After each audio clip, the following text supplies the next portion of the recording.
ang ato ang mensahe ni taknaa sa kabuntagon. Magahisgot kita ni ginatawag, prayer is central to the life of the church. Kung muhisgot ta og kinabuhi, buot pasabot, gaginhawa.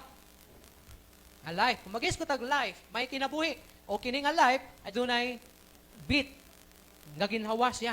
Now, ang iglesia, di man ninyo, ang iglesia, kung sa daw ang life sa iglesia, ang ginhawa sa iglesia is prayer. Ang heart sa iglesia, para mabuhi ang iglesia, para adunay life ang iglesia, kinahanglan ang prayer. Ang imong kinabuhi o kanang lawas nimo, para mabuhi ka, kinahanglan nimo og life. Buhi na kinabuhi. O kana siya pinaagi sa imuhang kasing-kasing. Kung walay kasing-kasing mupitik diha sa imuhang lawas, patay ka. Ingon usab niya na ang iglesia. Ang pinaka-life sa iglesia is prayer. Una-una ang ato ang thanksgiving. Kamu na nag-ingon nga sobra-sobra atong pagkaon atong panahon na. Ang uban sa inyo, wala nakadala kay nakalimtan, parang Ria. Pero wala na hubsan. Daghan gyapon o pagkaon. It's because nag-pray mo sa Ginoo, nag-pray ta sa Ginoo. Nga ang Ginoo magalihok ni ini. Wala man siguro yung nagareklamo sa inyo siguro. Tungod kay mauna ang papel sa pag-ampo. O daghan tag mga buluhaton sa iglesia nga nahimong malampuson tungod sa prayer. Now, kung ang prayer is absent sa iglesia, buot pasabot, kani nga iglesia, posible siyang mamatay. Di ba? Way back 2012, nagwali ko about sa prayer gyapon. O kini nga prayer, may tungod na kini sa usa ka kining ginatawag dangerous prayer. Bano mo sa dangerous prayer? About to ini nga sitwasyon sa iglesia. Nahinumduman ako nga kinahanglan iampo nato kini nga iglesia. Duha ka klase nga pag-ampo. Unsa to nga prayer? Church closing ang usa o ang ikaduha, church cleansing. In order to grow ni ini nga iglesia, kinahanglan ang church cleansing.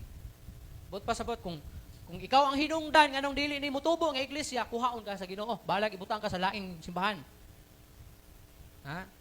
Ug kun tanan mao'y hinungdan nganong ang iglesia dili mutubo, church closing, siratan sa Ginoo. Pero kaluy-an baya? Mo baya ta sirat Amot lang sa church cleansing. Mo sinaa siguro. Pero that's the power of prayer. Now, si Pedro hinihigayuna adunay nahitabo sa iyaha. Gibilanggo siya. Gipreso siya sa hinungdan nga siya nagwali sa maayong nga balita. Sa hinungdan nga nag-evangelism siya. Nag-street preaching siya. May nangganin ng ato ang street preaching kay dili ta dakpon. Pero sa iyaha nga panahon, nag-street preaching siya o gidakop siya o gitaral ngadto sa hukmanan o gipreso o gikadinahan pinaagi sa paggapos sa iyahang duha ka kamot, konektado. Dili ni siya basta-basta nga prisuhan. Kaya nga naman, naaman siya kauban sa prisuhan. Gipasulod siya sa rihas nga bakal, ipaslak siya sa sulod, pero nasa kauban duha, left and right. So may purpose, duha may kauban niya. Kaya niyahang isa ka kamot, gikadinahan, gihikot dito sa pikas kamot atong gwardya. Kaysa may makabuhi anak.